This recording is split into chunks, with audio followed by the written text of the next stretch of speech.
Tiffin sambar ಪ್ರೀಮಿಕ್ಸ್ನ ಉಪಯೋಗಿಸ್ಕೊಂಡು ಸಾಂಬಾರ್ ಹೇಗೆ ಮಾಡೋದು ಅಂತ ನೋಡೋಣ. ಇದು ನಮ್ಮ home made tiffin sambar premix. ಇದರಲ್ಲಿ ಬೇಳೆನೂ ಇರುತ್ತೆ, ಮಸಾಲೆಗಳೂ ಇರುತ್ತೆ, ಹುಣಸೆ ಹಣ್ಣು ಕೂಡ ಹಾಕಿರ್ತೀವಿ. ಇದನ್ನು ಉಪಯೋಗಿಸ್ಕೊಂಡು ದಿಢೀರಾಗಿ 5 ನಿಮಿಷದಲ್ಲಿ ನೀವು ಒಂದು ಸಾಂಬಾರ್ ಮಾಡ್ಕೋಬೋದು. ಇಡ್ಲಿಗೆ, ದೋಸೆಗೆ, ಅನ್ನಕ್ಕೆ ಇದಕ್ಕೆಲ್ಲ ತುಂಬ ಚೆನ್ನಾಗಿರುತ್ತೆ.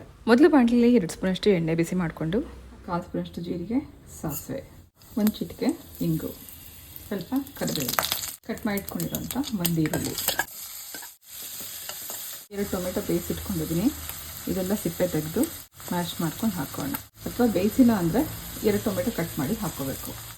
ಬೇಯಿಸಿರೋಂಥ 2 ಟೊಮೆಟೊ. ಇದರಲ್ಲಿ ಎಲ್ಲ ಮಸಾಲೆಗಳು, ಬೇಳೆ ಎಲ್ಲ ಇರೋದ್ರಿಂದ ಡೈರೆಕ್ಟಾಗಿ ನೀವು ಪೌಡರ್ನ ಇದಕ್ಕೆ ಹಾಕ್ಕೋಬೋದು. ನೋಡಿ ಎಷ್ಟು ಚೆನ್ನಾಗಿ ಕಲರ್ ಇದೆ, ಒಳ್ಳೆ ಘಮನೂ ಇದೆ. 3 ಟೇಬಲ್ ಸ್ಪೂನಷ್ಟು ಪೌಡರ್ ಹಾಕೋತಾ ಇದ್ದೀನಿ. ಸ್ವಲ್ಪ ಅರಿಶಿನ ಹಾಕೋಣ. ಚಿಕ್ಕ ಬೇಕಾಗುವಷ್ಟು ಉಪ್ಪು ಹಾಕಿ ಮಿಕ್ಸ್ ಮಾಡ್ಕೋಬೇಕು. ಸಾಂಬಾರ್ ಪ್ರೀಮಿಕ್ಸ್ ಹಾಕಿ ಮಿಕ್ಸ್ ಮಾಡ್ಕೊಂಡ ನಂತರನೇ ನೀರು ಹಾಕೋಣ.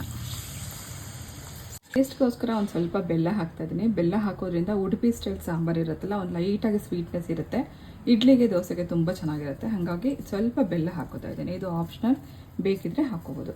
ಎಲ್ಲ ಹಾಕಿದಾಗಿದೆ. ಇದು ಸ್ವಲ್ಪ ಹೊತ್ತು ಕುದಿಸ್ಕೊಂಡ್ರೆ ಆಯಿತು. ಇದು ಕುದೀತಾ ಹೋದಂಗೆ ಗಟ್ಟಿ ಆಗುತ್ತೆ. ಇವಾಗ ಏನಾದ್ರು ಗಟ್ಟಿ ಜಾಸ್ತಿ ಇದೆ ಅಂತ ಅನ್ಸಿದ್ರೆ ಮಾತ್ರ ನೀವು ನೀರು ಮಿಕ್ಸ್ ಮಾಡ್ಕೋಬೇಕು. ಟಿಫನ್ ಸಾಂಬಾರ್ ಅಂದರೆ ಇನ್ಸ್ಟೆಂಟಾಗಿ ಮಾಡ್ಕೊಳ್ಳೋವಂಥ ಬೇಳೆ, ಸಾಂಬಾರು ಪುಡಿ ಎಲ್ಲ ಮಿಕ್ಸ್ ಆಗಿರೋಂಥ ಪ್ರೀಮಿಕ್ಸ್ನ ಉಪಯೋಗಿಸಿ ಮಾಡುವಂಥ ಟಿಫನ್ ಸಾಂಬಾರ್ ಇಡ್ಲಿಗೆ, ದೋಸೆಗೆ, ಅನ್ನಕ್ಕೂ ಕೂಡ ನೀವು ಸರ್ವ್ ಮಾಡ್ಬೋದು.